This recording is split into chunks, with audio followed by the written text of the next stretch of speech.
7 jogadores do Fla deram adeus. Janela do Brasil fechada, mas ainda podem acontecer saídas. A gente já explica.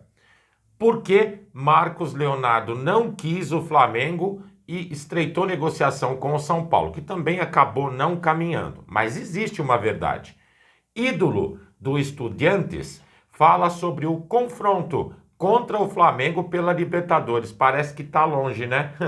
Tá não, galera, não tá. Al Rayyan faz proposta por Pedro. E o Mengão deu uma resposta meio que rápida para isso, não foi? Rapidinho.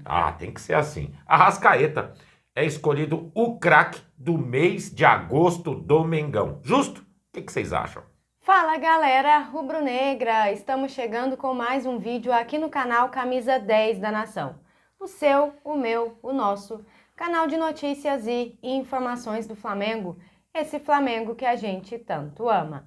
Mas antes de começarmos com as notícias, gostaríamos de pedir a você que acompanha o nosso canal e ainda não é inscrito, para se inscrever aqui embaixo no botão inscreva-se, ativar o sininho da notificação, porque assim, sempre que postarmos um vídeo novo, você será notificado e, claro, deixar também o seu like e o seu comentário, porque isso ajuda demais o nosso trabalho e é muito importante para nós. E como sempre falamos, galera, é rapidinho. Papum. E deu. Assim é. Bom, bora começar então com as notícias. Essa janela de meio de ano de negociações para o Flamengo rendeu 7 saídas. Foi Gerson para o Zenit, depois aconteceu Wesley para Roma, também teve Matheus Gonçalves para o Al-Ahly, teve o Chola para o Dínamo de Kiev, Lucas Furtado para o Vitória de Guimarães, Lohan para o Pisa. E ontem teve Vitor Hugo para o Santos. A gente já fala sobre isso, inclusive. Apesar de todas essas movimentações, o Flamengo não dá indícios de que pode estar fechado com o grupo atual. Isso porque nós temos os casos de Everton Cebolinha, Juninho e Michael, que, se aparecerem propostas dentro desse ciclo, o Flamengo ainda tem a pretensão de negociá-los. Mas não fechou a janela? Sim, fechou para o Flamengo fazer contratações para os clubes brasileiros. Agora, a janela não está fechada em alguns países aí pelo mundo. Exemplo, a Croácia fecha no dia 5, a Arábia Saudita no dia 10, a Rússia no dia 11 e a Grécia e México no dia 12. Ou seja, esses países ainda estão atentos ao mercado e, de repente, propostas da parte deles pode acabar surgindo, o que facilitaria ao Flamengo fazer essas negociações que realmente tem muito interesse. Ontem, último dia da janela, houve o acerto entre Santos e Flamengo pelo empréstimo de Vitor Hugo.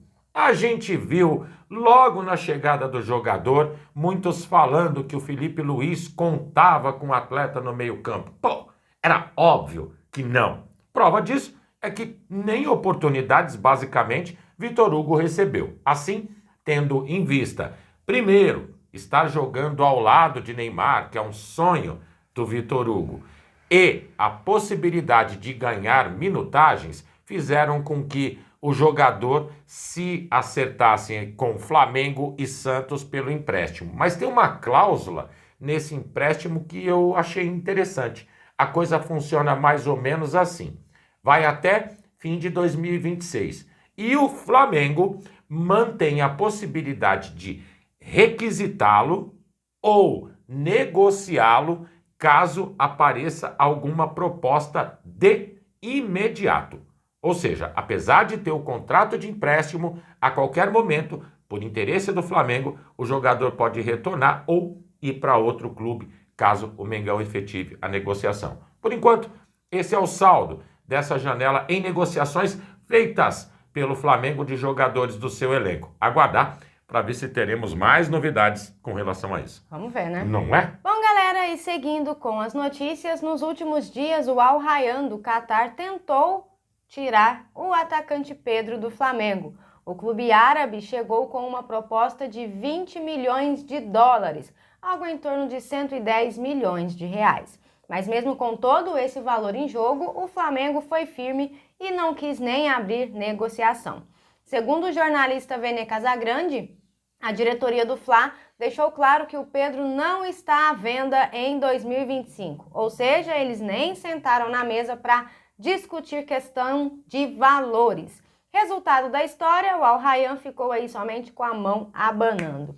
Dentro de campo, galera, o camisa 9 tem correspondido. Depois daquela reconciliação com o Felipe, o Pedro ganhou aí uma sequência como titular e voltou a brilhar, né? Na goleada sobre o Vitória, ele deu um verdadeiro show dentro de campo. E no domingo foi dele o passe para o gol de Arrascaeta contra o Grêmio.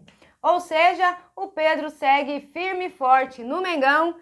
Então, meus amigos, lá de fora, passem em um outro momento, porque nesse agora é nananina não para vocês. 2 casos como o de Juninho e Carlinhos, que ainda é do Flamengo, não se esqueçam disso, é que precisam realmente serem resolvidos, né? Seguindo com as notícias, o nome mais forte nesses últimos dias a nível de contratação de clubes brasileiros, sem dúvida nenhuma, foi o de Marcos Leonardo, pelo valor envolvido, pelo interesse, inclusive, do Flamengo e do São Paulo de São Paulo.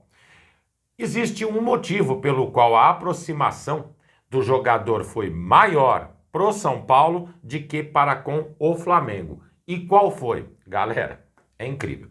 A mesma coisa que aconteceu com o Scarpa. Ele sentiu que no Flamengo ele teria que dividir a titularidade ou brigar para ser titular dentro do Flamengo. E isso fez com que o jogador, vendo a situação de um clube e outro, preferisse o São Paulo. A gente sabe que não deu em nada, a janela se fechou, muito possivelmente o São Paulo voltará à carga na janela de final de ano, mas nesse momento ele continua lá na Arábia Saudita. Aí fico aqui eu pensando, um jogador que tem um valor de 25 milhões, volta ao Brasil, um clube que nem o Flamengo, que disputa todas as competições dentro do ano, assim como o São Paulo esse ano também está fazendo, vai. O cara pensa em dividir ou ter que brigar por titularidade como um empecilho, como um problema. Que jogador é esse? É complicado, né, essa situação. A gente para ficar analisando e o cara olha e fala, não, peraí, aqui eu vou ser só mais um, lá eu seria protagonista, mais ou menos Lamentável isso? Pensar dessa forma, mas foi assim que ele entendeu. Então tá, né? Bom, galera, seguindo com as notícias, agosto foi intenso para o Flamengo. Foram 8 jogos em 31 dias, com direito à manutenção da liderança do Campeonato Brasileiro e também a classificação na Libertadores. E no meio de toda essa maratona aí, a torcida rubro-negra escolheu quem mais brilhou nesse mês. E Georgian de Arrascaeta foi eleito o craque do mês de agosto. O camisa 10 desbancou nomes como Jorginho, Pedro e Saul. Quase ninguém, né? Na votação realizada nas redes sociais do clube. E não foi à toa, tá, galera? Só em agosto, Arrasca fez 4 gols e deu 5 assistências em 8 jogos, tá? Mas não foi só o Arrascaeta que brilhou, não, galera. O Flamengo, como equipe, também teve o seu destaque. Segundo o SofaScore, o Fla foi o clube brasileiro com maior nota do mês. Aliás, já é a 3ª vez em 2025 que o Mengão leva o título de Clube SofaScore do mês. Antes já tinha levado em abril e também maio. Vamos aos números no mês de agosto do Mengão? 8 jogos disputados, 83% de aproveitamento, 6 vitórias e 2 empates, 19 gols marcados e apenas 4 sofridos, mais de 21 grandes chances criadas e uma média de 61% de posse de bola. Ou seja, como diria um certo cidadão que todos nós conhecemos, é outro patamar. É verdade. Infelizmente poderia ter sido 7 vitórias e 1 empate. Ainda está atravessado o último jogo do Flamengo, que poderia ter colocado a gente numa situação ainda mais confortável na competição, né, galera? A gente fecha os olhos, de repente chegou. Tá falando de quê? Simples, Libertadores. Pô, galera, a gente tá a menos de 2 semanas do início das quartas de final do torneio. O Flamengo vai ter a sua partida de ida no Maracanã às 21h30 do dia 18 e a partida de volta no dia 25, no mesmo horário, lá na Argentina. E um ídolo do Estudiantes analisou o confronto e falou sobre a sua expectativa para esse jogo. Leandro de Sábato, um ídolo do Estudiantes, analisou o confronto que vai ocorrer nos dias que mencionei a vocês e falou sobre o que ele espera do clube argentino. Olha só, o Flamengo tem um time muito bom. Eu pensei que o Estudiantes definiria como visitante, mas define aqui. Acho que se o resultado lá for positivo, pode ter chances. Quando você pressiona com a torcida e faz eles sentirem o rigor, eles não gostam. Aí tá falando da gente, tá? O Estudiantes tem bons jogadores que tiveram um declínio, mas são importantes.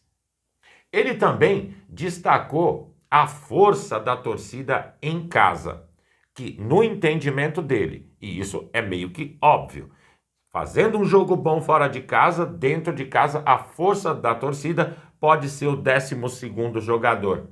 E acredita muito nisso para a partida de volta contra o Flamengo. Sabe, galera, em nomes, o nosso time tem uma diferença de qualidade grande, mas nunca pode desprezar o adversário. Se a gente não trabalhar direito e não fizer o resultado, principalmente frente à nossa torcida, dentro de casa, a gente vai ter um Deus nos acuda jogando na Argentina. E o Flamengo tem que estar imbuído na missão de liquidar o jogo de cara.